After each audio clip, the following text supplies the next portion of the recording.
오늘 룻기의 말씀 함께 나눕니다. 룻기, 이 성경책 이름은 룻이라는 여인의 이름을 따서 지은 성경책입니다. 룻의 이름의 뜻은 이렇습니다. 친구, 우정이라는 뜻인데요. 이 이름처럼 룻은 며느리이면서 또 그 어머니, 시어머니를 따라 친구처럼 동행했던 그런 사람입니다. 또 이 룻이라는 여인의 특징은 유대인이 아니라 모압 여인, 즉 하나님을 믿지 않은 민족의 사람이었습니다. 당시 이스라엘 민족은 다른 민족과 결혼하지 말라는 그런 하나님의 명령이 있었는데 룻은 어머니를 따라 유대 땅에 돌아와서 보아스라는 유대 사람과 결혼하고 그의 후손 가운데 다윗 왕이 나오죠. 그래서 이 룻은 다윗 왕의 증조 할머니가 되기도 합니다. 또 이후에 마태복음 1장을 보면은 예수님의 족보 가운데 여인, 이방 여인 중에 한 명으로 기록될 만큼 놀라운 믿음의 역사를 쓴 사람이기도 합니다. 우리 한국에서는 예부터 족보에 남성의 이름만 기록되잖아요. 근데 최근에 들어서야 여성의 이름, 딸 이름도 기록을 하게 되는데 3000년 전에 이 룻이라는 이름이 이스라엘 역사 가운데 기억되었고 예수님의 족보까지 기록될 만큼 놀라운 이야기가 기록되어 있습니다. 이것이 무엇을 이야기하냐면 하나님의 놀라운 구원의 이야기가 유대인뿐만 아니라 하나님께 선택받았다라는 이스라엘 사람들뿐만 아니라 온 세상 사람들에까지 하나님의 구원의 사랑의 역사가 있다라는 것을 말해주고 있습니다. 오늘 본문에 등장하는 주요 인물들은 3명이라고 꼽으면은 시어머니 나오미가 있고 그 두 며느리 오르아와 룻이 있습니다. 이 3명의 여인의 공통점이 무엇일까요? 우리가 성경을 읽었는데요. 공통점은 남편을 먼저 잃은 과부입니다. 예로부터 이 과부는 혼자서 경제 활동을 하기 어려운 정말로 힘든 처지에 있는 사람입니다. 그래서 성경에서도 고아와 가부와 객을 돌보라라고 할 정도로 굉장히 어려운 환경 가운데 있는 사람이죠. 그리고 그래서 이 나오미의 이름의 뜻이 원래는 기쁨이라는 뜻인데 유대 땅에 돌아왔을 때 자기 동족에게 나오미 기쁨이라고 부르지 말고 마라 괴로움이라고 불러라. 하나님께서 나를 괴롭게 하셨다라고 말할 정도로 힘들고 어려운 인생을 살았다라는 것을 말해주고 있습니다. 또한 두 며느리 또한 남편을 먼저 잃은 그런 어려운 처지에 있었습니다. 오늘 이 본문에 이 3명의 이 여인의 이야기를 통해서 우리는 하나님 나라를 이루는 길, 궁율에 대해서 함께 살펴보려고 합니다. 첫 번째, 궁율이란 모른 척하지 않는 것입니다. 오늘 본문을 통해서 이 궁율, 모른 척하지 않고 관심을 기울이는 이 여인들의 이야기를 함께 살펴봅니다. 여러분, 사랑의 반대말이 무엇이라고 생각하십니까? 네, 사랑의 반대말? 네, 눈치가 빠르시네요. 무관심이죠. 네, 무관심만큼이나 사람을 죽이는 그런 것이 없어요. 본척, 완척, 그 사람이 어떤 형편에 있는지 전혀 관심을 기울이지 않고 무시하는 것이 무관심인데 오늘 본문에 나온 이 3명의 여인들은 서로의 필요에 대해서 민감하게 반응하고요. 정말로 무엇이 필요할까 생각하고 배려할 줄 아는 여인들이었습니다. 특별히 시어머니 나오미의 눈에는 두 며느리의 아픔들이 너무나도 마음에 애절한 것이 나왔어요. 무엇이냐면은 시어머니 나오미는 결혼해서 두 아들도 낳았어요. 비록 남편도 떠나가고 또 두 아들도 떠나가는 그런 아픔도 겪었지만 아직 젊은 며느리의 상황을 보니 젊은 이 나이 아직도 한창이라는 거죠.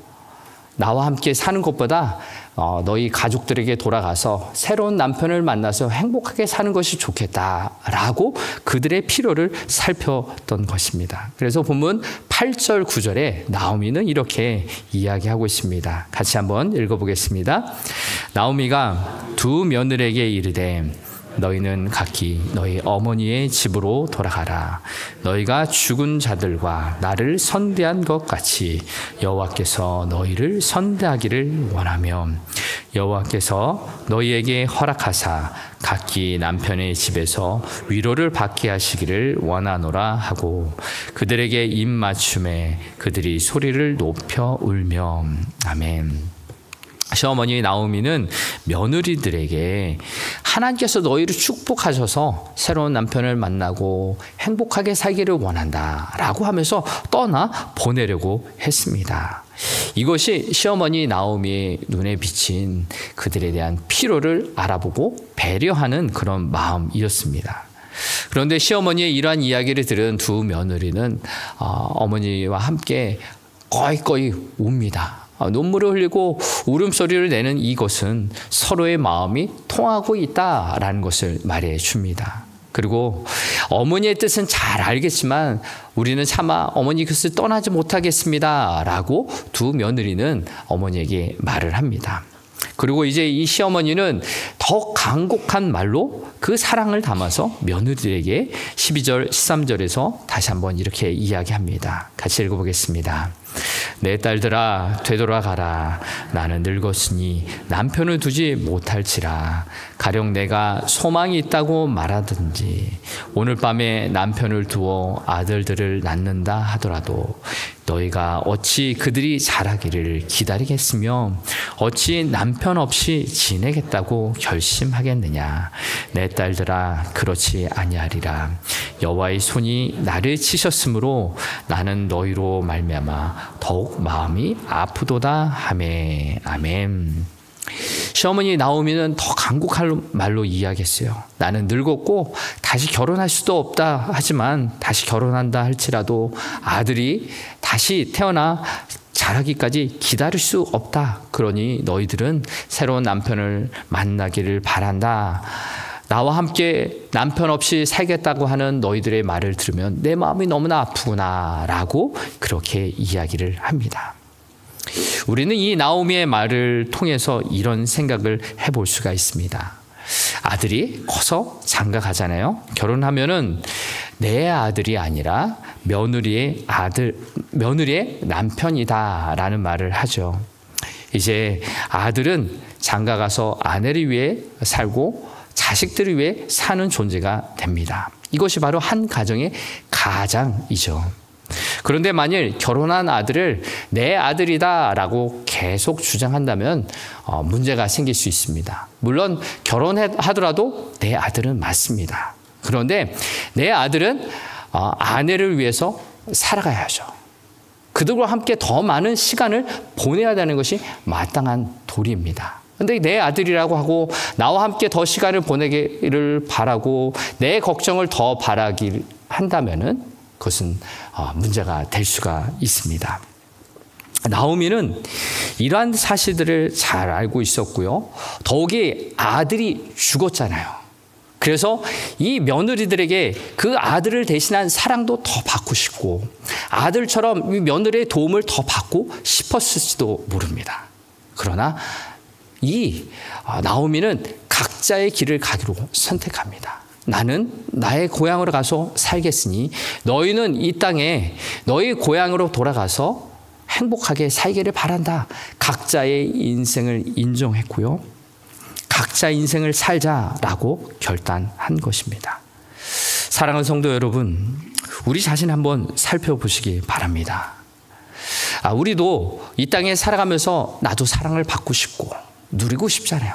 그런데 더 사랑을 달라라고 하면서 오히려 궁유를 필요한 그 대상에 관심을 기울이지 않고 내 것만을 주장하며 살지는 않은지요. 만약 오늘 본문에서 시어머니 나오미가 내가 만약 그런 역할을 한다면 어떤 말을 하시겠습니까? 그러지는 않겠지만 며느리에게 네가 내 아들을 잡아먹었구나 라고 말하지는 않으시겠죠.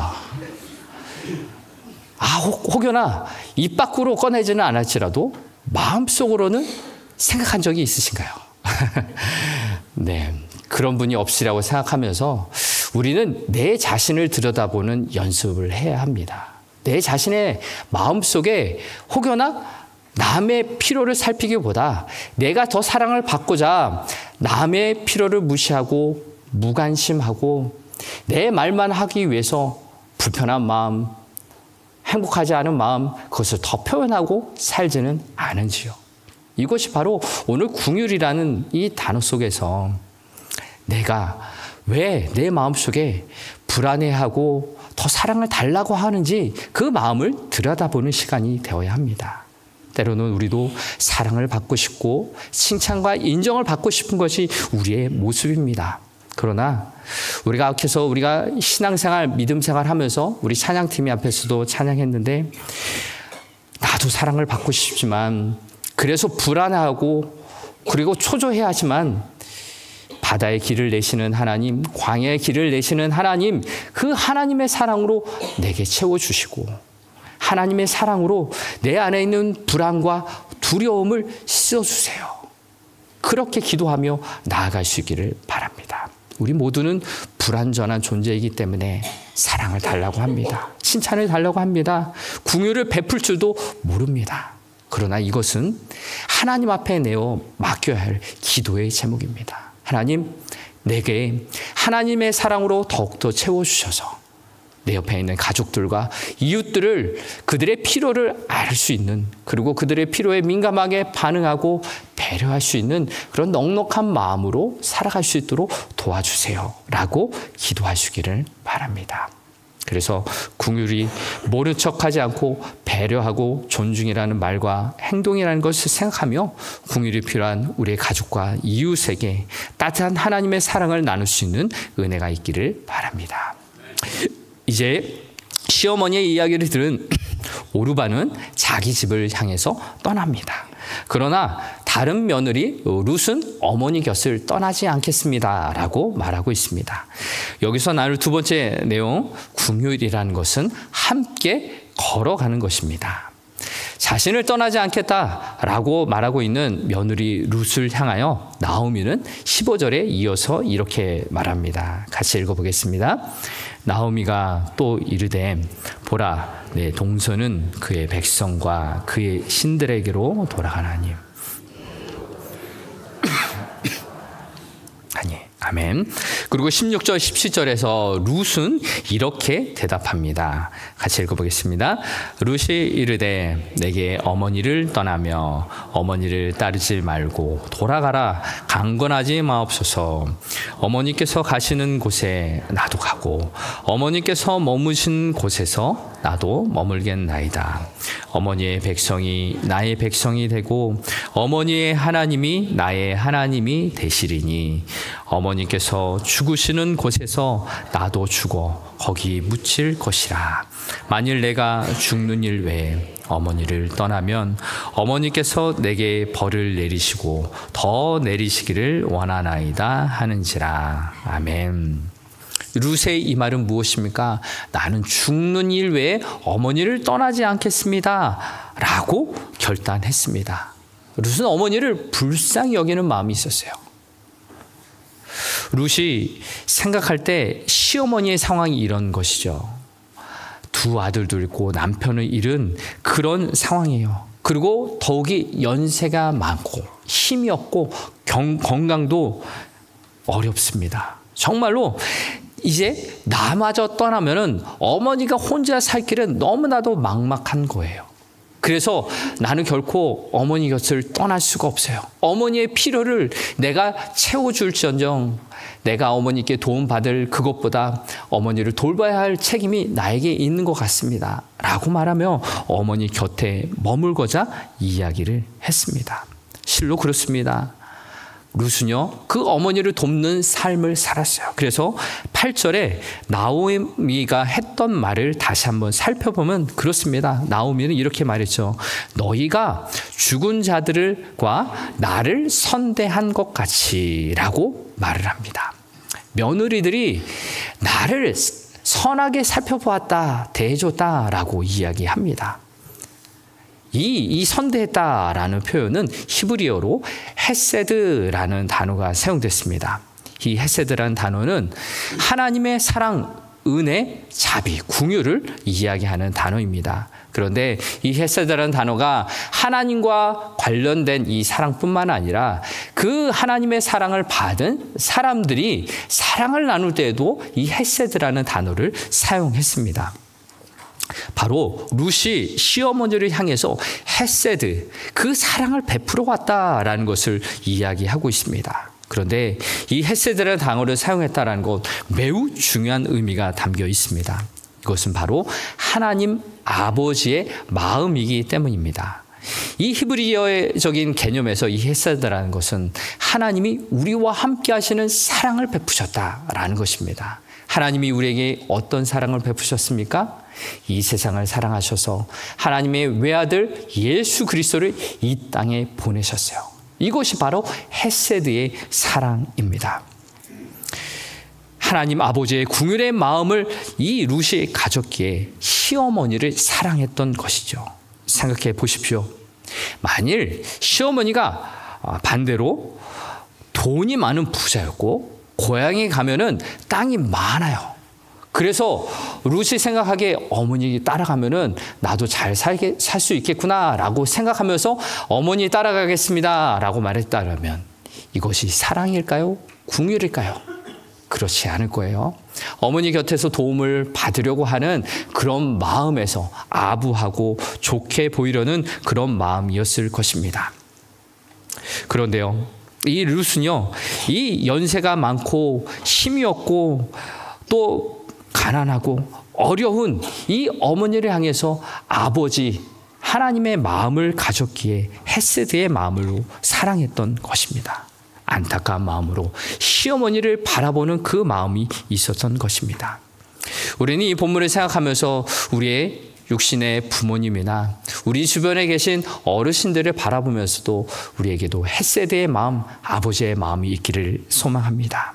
그래서 자식들을 위해서, 우리의 어린 후손들을 위해서 수고하셨던 그 손을 한 번이라도 더 잡아드리고 무겁고 힘겨운 짐을 이고 가셨던 그 어깨들을 한 번 더 토닥이고 주물러 드렸으면 합니다. 또 우리의 마음을 다해서 진정으로 사랑합니다 고백할 수 있는 우리가 되길 바랍니다. 이것이 바로 하나님 아버지의 마음을 가진 헤세드를 가진 이 룻의 마음처럼 우리의 마음도 하나님의 사랑으로 충만하길 바랍니다. 룻은요, 그 어머니와 함께 가는 것을 선택했습니다. 시어머니와 함께 걸어가는 이 길은 어려움이 많이 있을 수 있습니다. 그 먼 길을 함께 가야 하고요, 어떤 일을 닥칠지 아무것도 모르는 상태입니다. 그 어머니에게 도움을 많이 줘야 하는 그런 상황이었습니다. 룻은 이렇게 어려운 길을 걸어가는 이 길을 선택할 수 있었던 이유는 무엇입니까? 바로 그 시어머니에게서 하나님 아버지의 사랑을 배웠기 때문입니다. 복음의 메시지를 받았기 때문입니다. 그래서 세 번째 함께 나눌 이 긍휼이라는 이것은 복음의 눈이 열릴 때 시작됩니다. 지금까지 우리는 본문에서 이 여인들에게 긍휼의 마음이 있었다라는 것을 살펴보았습니다. 그런데 이들에게 긍휼의 마음이 어떻게 있었을까요? 이들의 마음에는 복음에 대한 눈이 열렸기 때문입니다. 여러분, 복음이란 무엇입니까? 복된 소식, 영어로는 굿 뉴스라고 말을 하죠. 나오미나 룻이 이 복음, 굿 뉴스에 눈이 열렸다라는 사실은 오늘 본문에 여러 군데에서 발견할 수가 있습니다. 먼저 16절에서 룻은 시어머니 나오미에게서 흘러나온 복된 소식을 붙잡습니다. 16절에서 룻이 이렇게 말합니다. 내게 어머니를 떠나며 어머니를 따르지 말고 돌아가라 강권하지 마옵소서. 어머니께서 가시는 곳에 나도 가고 어머니께서 머무시는 곳에서 나도 머물겠나이다 라고 말을 했는데 그 이유가 무엇입니까? 그 다음에 이렇게 나옵니다. 어머니의 백성이 나의 백성이 되고 어머니의 하나님이 나의 하나님이 되신다 라고 이야기를 합니다. 바로 여기서 롯이 붙든 복음, 이것이 나와요. 어머니의 재산을 붙든 게 아니었어요. 어머니가 가진 신앙의 유산을 붙들은 것입니다. 어머니의 하나님이 나의 하나님이 되신다 라고 말한 것처럼 어머니의 그 신앙생활을 배워 나도 그렇게 살겠습니다 라고 결단했던 것입니다. 왜 이렇게 결단했습니까? 나오미는 비록 겉으로 보기는 남편도 죽고 두 아들마저 죽은 그 끔찍한 아픔을 겪고 어려운 가운데 살고 있었어요. 그러나 그 겉모습과는 달리 그 안에 하나님을 향한 사랑과 하나님을 향한 열정으로 하나님의 백성으로 살아왔다라는 것을 이 며느리가 보았던 것입니다. 그래서 나도 당신이 섬기는 하나님을 섬기고 하나님의 백성이 되겠습니다 라고 결단할 수 있었던 것입니다. 정말로 나오미의 삶은 하나님의 사랑을 드러내는 축복의 삶의 여정이 되었던 것입니다. 그렇습니다. 어머니가 보여준 이 복된 소식을 붙들고 그 어려운 길을 가고자 했습니다. 이것이 바로 룻의 영적인 안목이었습니다. 그리고 8절에서 며느리들에게 나오미가 축복했던 이 말을 기억나시죠? 8절에 이렇게 기록됩니다. 나오미가 두 며느리에게 이르되 여호와께서 너희를 선대하기를 원하며 라고 나오미는 자신은 아무것도 가진 것은 없지만 여호와 하나님의 이름으로 이 며느리들을 축복하고 있었어요. 나오미에게는 하나님에 대한 흔들리지 않는 믿음이 있었다라는 것을 알 수 있죠. 하나님을 바라보는 믿음, 흔들리지 않는 그 신뢰의 마음을 가지고 항상 좋으신 하나님께서 비록 나의 모습은 이러할지라도 너희들에게도 하나님이 복 내려주시기를 원한다라고 간청했던 것입니다. 그리고 비록 나오미는 하나님의 약속하신 땅을 떠나 모압 지방에서 살았지만 그곳에서도 여전히 하나님을 경외했고 사랑했고 하나님과 사랑하는 삶을 살았던 것이죠. 그래서 이 이방 며느리들, 특별히 룻은 하나님을 증거하는 삶을 살았다라는 것을 이 나오미의 말과 행동을 통해서 알 수 있었던 것입니다. 나오미에게도 또한 복음의 눈이 열렸던 그런 기록을 오늘 본문 6절에서 발견할 수 있는데요. 6절의 말씀 같이 한번 읽어보겠습니다. 그 여인이 모압 지방에서 여호와께서 자기 백성을 돌보시사 그들에게 양식을 주셨다 함을 듣고 이에 두 며느리와 함께 일어나 모압 지방에서 돌아오려 하여. 아멘. 오늘 본문에 시작되는 본문에서 이렇게 이야기한 겁니다. 모압 지방에서 유대 땅에 하나님께서 우리 백성들을 돌보셨다라는 소식을 들었어요. 무슨 소식입니까? 복된 소식, 복음을 들었어요. 하나님이 우리 백성을 다시 돌보셔서 이 흉년의 때에 이제 먹을 것을 생기게 하셨다라는 하나님의 그 복된 소식을 듣고 다시 베들레헴으로 돌아가고자 했던 것입니다. 바로 이 나오미에게도 하나님께서 주시는 이 영적인 축복을 바라볼 수 있는 영적인 눈이 띄어졌던 것입니다. 이처럼 이 나오미와 룻에게 있었던 복음에 대한 영적인 눈이 띄어졌기 때문에 긍휼을 베푸는 삶이 되었어요. 그리고 하나님이 주시는 긍휼을 얻게 되었던 것이죠. 그래서 마태복음 5장 7절에 예수님이 산상복음에 이제 긍휼에 대해서 이렇게 말씀하십니다. 같이 읽어보겠습니다. 긍휼히 여기는 자는 복이 있나니 그들이 긍휼히 여김을 받을 것이며. 아멘. 긍휼히 여기는 자는 복이 있다 했습니다. 어떤 복이 있습니까? 긍휼히 여김을 받는 복이 있어요. 바로 오늘 본문에 나오미와 룻은요 서로에게 긍휼을 베푸는 사람이었어요. 복된 소식을 붙잡고서 그리고 하나님의 사랑이 있었기 때문에 긍휼을 베푸는 삶이었고요. 오히려 하나님의 더 큰 긍휼을 입는 자들이 되었던 것입니다. 오늘 말씀을 마무리하도록 하겠습니다. 오늘 본문은 사사시대의 이야기입니다. 오늘 본문 1절에 보면은 이렇게 기록이 되어 있는데요. 같이 한번 읽어보겠습니다. 사사들이 치리하던 때에 그 땅에 흉년이 들이나 유다 베들레헴의 한 사람이 그의 아내와 두 아들을 데리고 모압 지방에 가서 거류하였는데. 아멘. 이 당시 사사시대란 하나님의 뜻이 아닌 사람들의 생각에 옳은 대로 행동했던 시대가 바로 사사 시대입니다. 그런데 이 시대에 이 나오미의 가족은 유대 베들레헴을 떠나서 모압 지방으로 갔습니다. 왜 떠났을까요? 오늘 본문에는 흉년이 들었기 때문이다 라고 기록합니다. 그런데 그들이 살았던 지역은 유다 베들레헴 땅이에요. 베들레헴의 뜻은 무엇이냐면 떡집이에요. 떡이 많이 있는 부유한 먹을 것이 풍성한 곳이 이 베들레헴을 이야기하는데 흉년이 들어서 먹을 것이 없어 이들은 모압 지방까지 가는 인생이 됩니다.